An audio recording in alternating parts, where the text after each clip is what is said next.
ನಮಸ್ಕಾರ ಸ್ನೇಹಿತರೆ, ನೋಡಿ ಇದು ಲಾಲ್ಬಾಗು. ಇವತ್ತು ಸ್ಕೂಲ್ ಬಸ್ಗಳು ತುಂಬ ಬಂದಿದೆ. ಎಲ್ಲ ಸ್ಕೂಲ್ನವರು ಮಕ್ಕಳುಗಳನ್ನ ಲಾಲ್ಬಾಗ್ ಕರ್ಕೊಂಬಂದಿದ್ದಾರೆ. ತುಂಬ ಅಂದರೆ ತುಂಬ ಜನ ಮಕ್ಕಳು ಬಂದಿದ್ದಾರೆ. ಆದರೆ ಸ್ಕೂಲ್ನವರು ಟೀಚರ್ಸ್ಗಳು ಸ್ವಲ್ಪ ಗಮನ ಕೊಡಬೇಕು. ಇಲ್ಲಿ ತುಂಬ ಹಾವುಗಳಿದ್ದಾವೆ. ಕಬ್ಬನ್ ಪಾರ್ಕಲ್ಲಿ, ಲಾಲ್ಬಾಗಲ್ಲಿ ಹಸಿರೋ ಕಾರಣ ಹಾವುಗಳು ಜಾಸ್ತಿ ಇರ್ತವೆ. ಲಾಲ್ಬಾಗಲ್ಲಿ ಇನ್ನೂ ಜಾಸ್ತಿ ಇರ್ತವೆ. ಇಲ್ಲಿ ವ್ಯಾಪಾರ ಮಾಡೋದನ್ನ ಕೇಳಿ ಗೊತ್ತಾಗುತ್ತೆ. ನೋಡಿ, ಯಾವುದೇ ಒಬ್ಬರು ಇಲ್ಲ ಇಲ್ಲಿ. ನೋಡಿ, ಸ್ಕೂಲ್ ಮಕ್ಕಳು ಬ್ಯಾಗ್ ಇದು. ಈ ಥರ ಬ್ಯಾಗ್ಗಳನ್ನ ಇಟ್ಟೋದ್ರೆ, ಬ್ಯಾಗ್ ಒಳಗಡೆ ಏನಾರು ಸೇರಿಕೊಂಡ್ರೆ ಹೇಗೆ? ಯಾರೊಬ್ರು ಇಲ್ಲಿ ಇರಬೇಕಲ್ವಾ ಟೀಚರ್ಸ್ಗಳು. ಒಬ್ಬರಂದ್ರೆ ಒಬ್ಬರು ಇಲ್ಲ.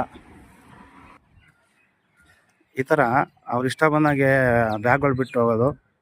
ಈಗ ಮಕ್ಕಳೆಲ್ಲ ನೋಡ್ಕೊಂಡು ಬಂದಾಗ ಬ್ಯಾಗ್ ಡೈರೆಕ್ಟಾಗಿ ಬಂದು ಬ್ಯಾಗ್ ತೆಗಿತಾರೆ, ಇಲ್ಲ ಲಂಚ್ ಬ್ಯಾಗ್ ತೆಗಿತಾರೆ. ಏನಾರು ಇದ್ದರೆ ಯಾರು ರೆಸ್ಪಾನ್ಸಿಬಲಿ? ಸ್ಕೂಲ್ನವರು ಇದೇ ಥರನ ನೋಡ್ಕೊಳ್ಳೋದು ಮಕ್ಳು ಕರ್ಕೊಬಂದು? ಟೀಚರ್ಗಳಾರ ಗೊತ್ತಾಗಬೇಕಾನೆ. ಇಲ್ಲಿ ಕೆಲಸ ಮಾಡೋದನ್ನ ಕೇಳಿ ಒಂದ್ಸಲ ಬಂದು, ಎಷ್ಟು ಹಾವು ಬರ್ತವೆ ಏನು ಅಂತ ಗೊತ್ತಾಗುತ್ತೆ.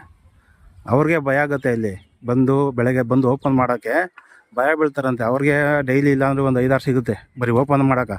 ಸಾಯಂಕಾಲದೊಳಗಡೆ ಬಿಸಿಲು ಬತ್ತಿದಂಗೆ ಜಾಸ್ತಿ ಹಾವುಗಳು ಹೊರಗಡೆ ಬರ್ತಾವಂತೆ, ಪಾರ್ಕಿಂಗ್ ಒಳಗಡೆ ಎಲ್ಲ.